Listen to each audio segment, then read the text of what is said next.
In today's video, guys, we're going to be discussing the concept of the power of three, how it's a fractal concept, and this is one of the repeatable patterns that if you trade ICT, you'd see this occur every single day, pretty much every single session and across all time frames. So the purpose of this video is to illustrate the fact that repeatable patterns are what you want to find in the market. This is what allows you to build a model and also what allows you to build confidence in entering the markets. When you've seen things occur time and time again, you're going to be more likely, obviously, to enter a trade if you've seen something before. So the more and more times you see it, the more confidence you have in actually executing that trade idea. Now, before I get into the detailed analysis, I want you guys to try and spot multiple power of three setups in this price action, and also in this price action here, because the concept, as we know, is a fractal concept. So what occurs in the New York session can occur in London session. What you see on the 1 minute occurs on the 5 minute, occurs on the 15, occurs on the hour, occurs on the daily, so on and so forth. So what I'd like to do here, guys, is make this a bit of a longer video, just talk through analysis, looking at the charts, marking some things out, what I like to look for, when I like to look for them, and look at examples from 3 sessions. So we'll look at the Asian session, 2 examples, and then we'll look at some stuff in between sessions and also for the New York AM session for those that trade it. Now, starting off with the Asian session, there's a few things to consider. A lot of people ask me how I trade it or what do I use with the Asian session. It's a very similar, principle as to if you're trading the London session. You're looking for liquidity to target, you're looking for macros, or I'm looking for that. And I'm looking for sweeps of liquidity, and then when you sweep liquidity, how do you react after doing so? Now, I want you guys to try and identify the power 3 setup in this price action here. Based on what ICT talks through, he mentions that from roughly about 7 o'clock to 9 o'clock, those are the best times to look for a setup if you're trading the Asian session. Right, so 7 o'clock starts here, 9 o'clock is somewhere roughly here. And there's a great setup that forms here that we can talk through. And I'm going to mark all these things out, but ultimately I want to mark out the accumulation first because what happens inside this accumulation is quite important to talk about. But what you can see is essentially in this price segment here, we're not really doing too much. We're moving a little bit up, moving a little bit down, moving a little bit up, and then abruptly, this is the important part, really abruptly we move to the downside and we sweep sell side liquidity. Now I'm going to zoom out for a second because we just kind of started the Asian session here, and this is from the 28th of October. If I zoom out, what I want you guys to look at is see all this blank space in the chart. There is no other sell side liquidity to sweep on an internal spectrum. This is what I like to call, if not now, then when. For me, if I'm trading the Asian session, even the London session, guys, I like to trade when the internal liquidity is present. And if there's no more internal liquidity and we're heading for like a 4-hour low, 4-hour fair value gap, I don't really like to participate because I like to play the range. So you can see here, we sweep this internal sell side. If we're not going to react from here, then I'm not really looking to participate. So for me personally, if I'm trading the Asian session, I need to see internal liquidity respected because I'm playing those small ranges. Sometimes, yes, the Asian session will run really, really far. And if, for example, we didn't react after sweeping this low, then I'd assume we're going to target something externally. What's that mean? It means anything down here. But on this particular day, guys, we were sitting in this massive new week opening gap. Right, so we're sitting in a massive new week opening gap. I wanted to see price find support at this NMOG or new week opening gap. We'd swept internal sell side liquidity. When did we sweep that liquidity? During a macro. So we're trying to build a framework now as to why price should maybe retrace or reverse. And then we're just going to put the pieces together and try to find an entry model that suits us. So at this point, guys, we've identified the accumulation, we've identified the manipulation, and the manipulation has to do something important. That's crucial. It has to either sweep liquidity, tap into a fair value gap, create SMT. That is what has to happen from manipulation to actually be a true manipulation move. It can't be just any random move down that doesn't do anything important. In this case, we sweep liquidity from the previous PM session. And like I mentioned before, there's nothing over here. So this type of model is if not now, then when. Looking at the 1 minute time frame, we then have this inversion fair value gap. Now what's really good about this, it's twofold. Number one, we actually create the inversion gap, but notice how we actually create an order block here too. So we sweep sell, so we fail to displace through, we actually react and reject. From there we create this order block once price closes above. That provides you an opportunity to go long. Now, do I expect these highs to be swept? Do I want these highs to be swept? Yes. Should I build a model that requires those highs to be swept in order to be profitable? No. I should allow my model to at least go to break even before these need to be swept, or to take partials before they need to be swept. All I mean by that is as follows. If I grab a Fibonacci from this swing high to this swing low, that there's a previous range in price action. So if I'm looking at a trade, idea and I'm like, okay, I'm in long here, the stops below the bodies, for example, I'm going to grab a fib like this. Now, if I'm wrong, or if you're wrong, and if this power 3 setup does not play out, where should price react to the downside from? It should react somewhere from here. So in other words, I'm going to watch closely what price does in this bearish fair value gap, and ideally, eventually, I want to see price break through it. So for example, if I, entered a long position here, my stop was placed below these bodies, for example. Why below those bodies? Because I don't want price to go that low. We've got an order block created here, an inversion gap created here. If we disrespect those two things, there's no point having a stop all the way down below this swing line. It's way too much of risk.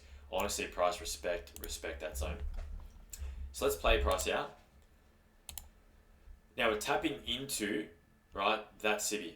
Would I go to break even yet? No, I'm not going to break even. Why? Because price can, and I'll get rid of this, but price can still tap back into this bullish gap, wick back into this order block, and still move higher. So I want to give myself the best opportunity to stay in the move. It's too early to move the stop loss. It's really important.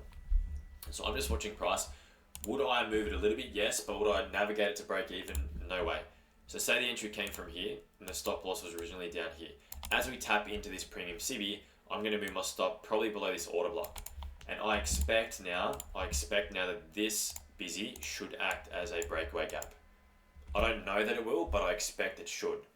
Based on the fact that if we're going to move higher, we should find support here and push higher. There's now a bullish gap here, an order block here, and an inversion.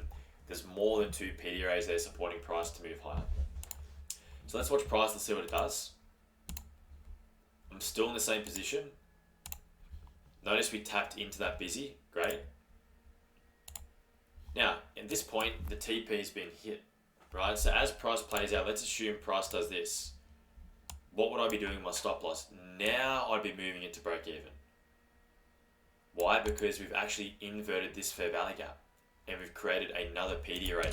What's the PD array? This set of down close candles, when we break above that, that's an order block.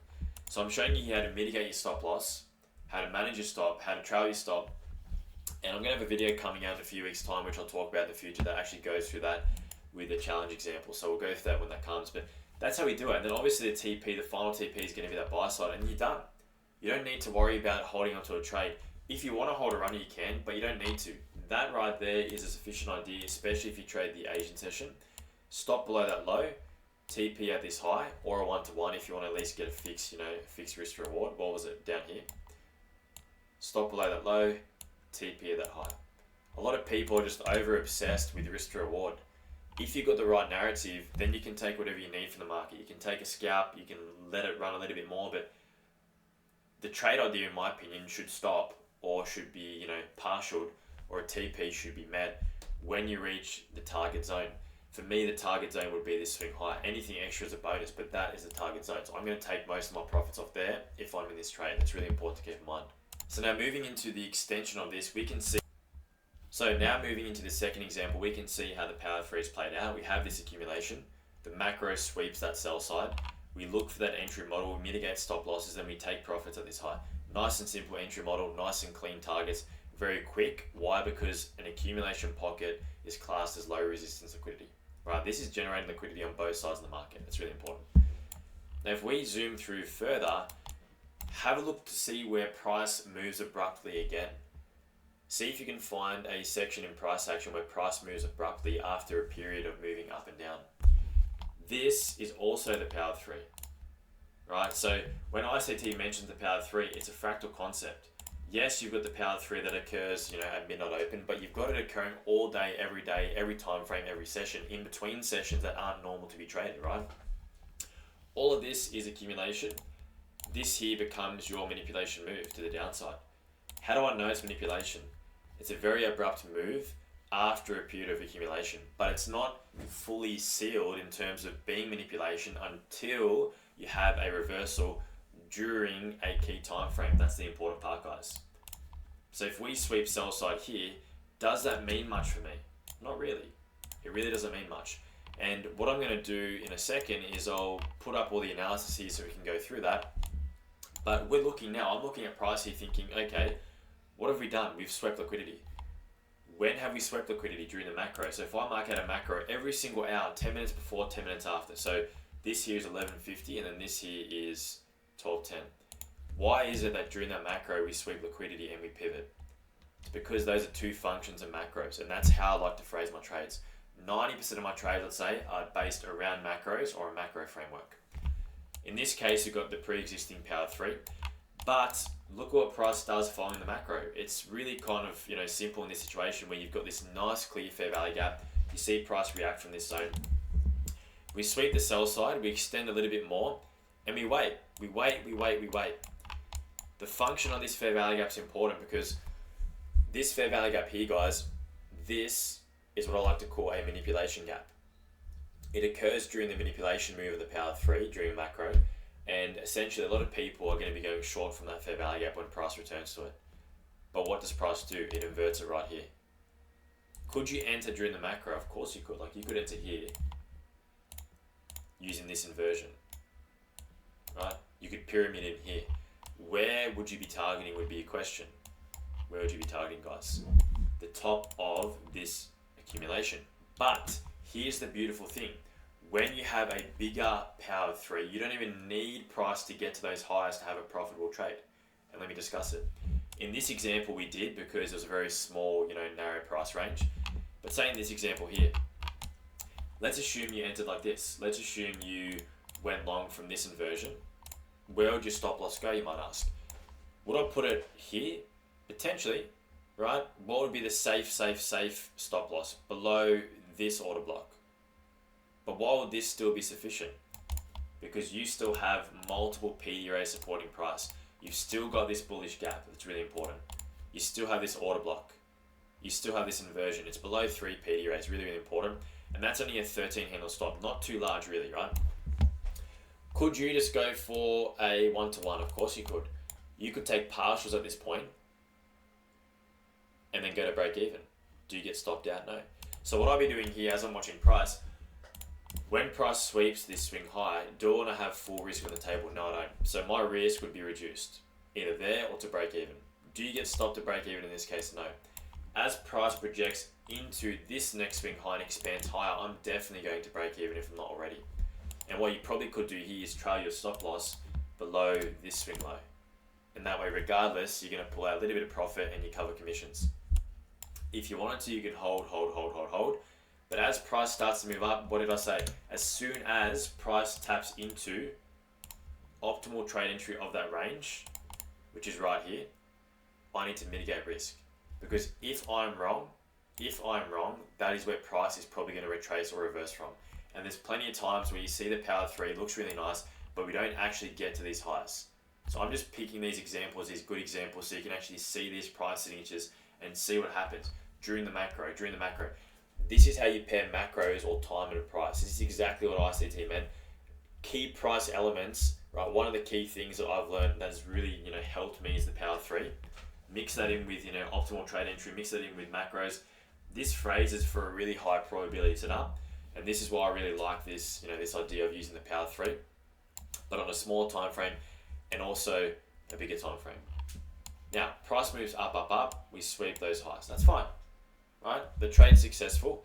Trade idea number 2, these two occurring during Asian session, but can you see now how the concept is fractal? The accumulation can occur for extended hours, the accumulation can occur for minutes, the accumulation can occur for days. It just depends on what you're looking for and the type of trader that you are. Now, for those that trade the New York AM session, let's have a look for you guys, right?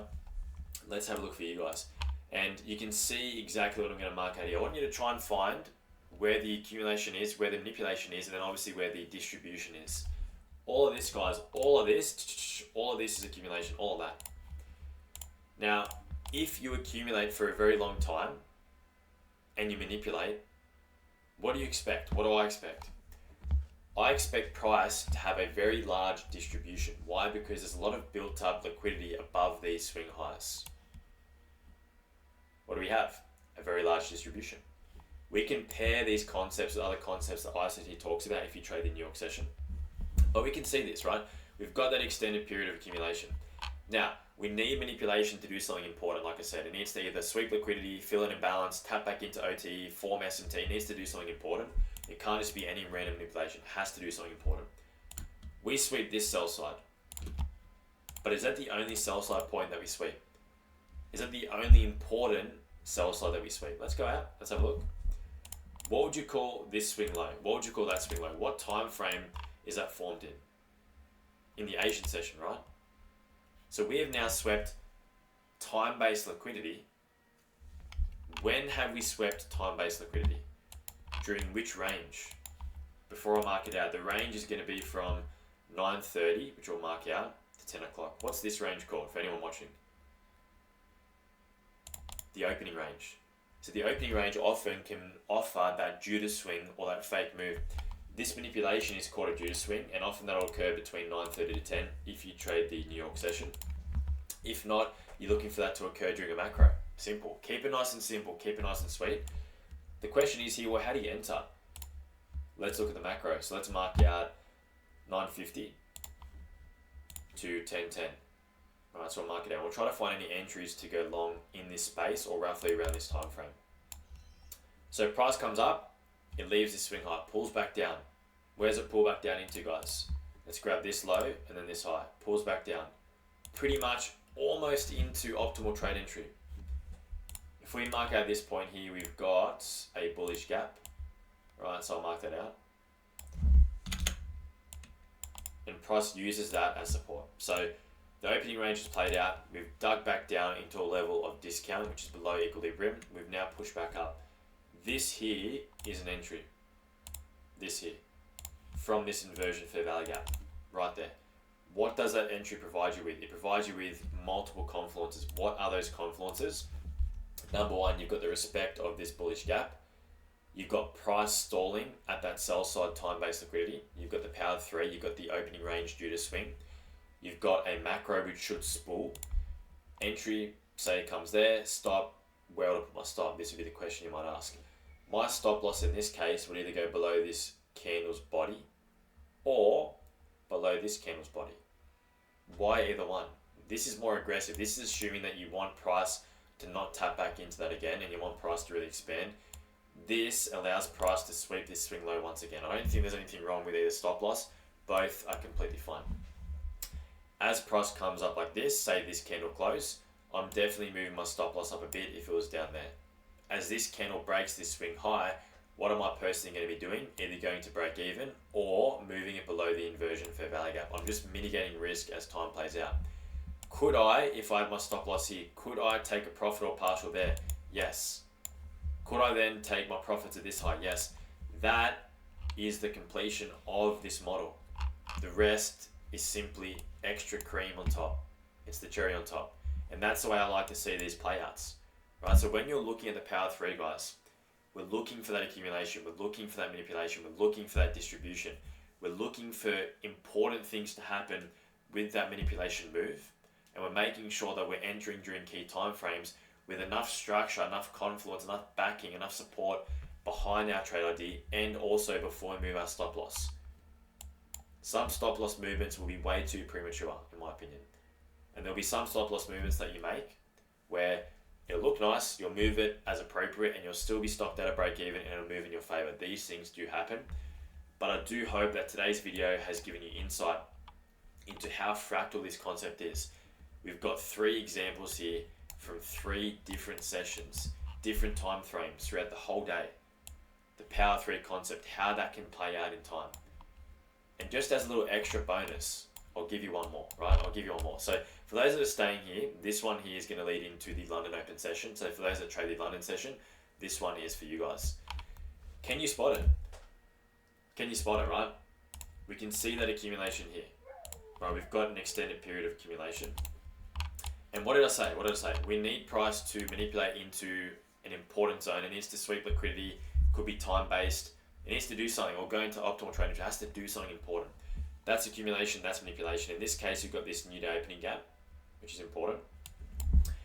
And this is where you need to understand ranges and apply the ranges. So if I grab a fib from this low to this high, this is an important topic, right? This manipulation move does twofold. it sweeps all the buyers that were in here that thought that this was support, right? It sweeps all those buyers, so it takes out this sell side right here. What's it also do? Reacts from optimal trade entry. So I'm showing you different examples of how the manipulation can occur. And what's important here, how can we pair this with time, guys? What about the macro? What about 150 to 210? What a good entry. What a great time to reverse. What a great time to take a trade. So we accumulate, we manipulate, we sweep those people that went long.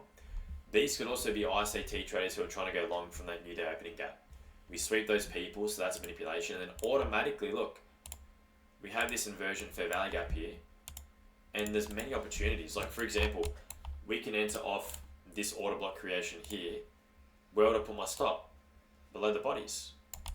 What would I target? Where would my stop loss move? Once we sweep this buy side, my stop loss would be mitigated because this buy side that's being swept. And again, what did I say, guys? This is how I do it. This high, this low, I mark out the next range. I'll get rid of this. When price pulls up into optimal trade entry of the previous range, if I'm wrong, and there's been plenty of times which I have been wrong, this is where price is going to react from and reverse from. So once we sweep those highs, that could be a partial or at least move to break even, and then this would be my full TP. Or all can come off here, or you can take it all off in this premium civvy. There's so many different ways to do it depending on what you like and what you want to do. But that's how you navigate price action. That's how I mitigate risk. That's how I move my stop loss. And hopefully this video, a bit of a longer one, but hopefully this video has illustrated to you guys how the Power 3 concept is powerful, how it's a repeatable pattern, and how you can build a framework and a model around this concept.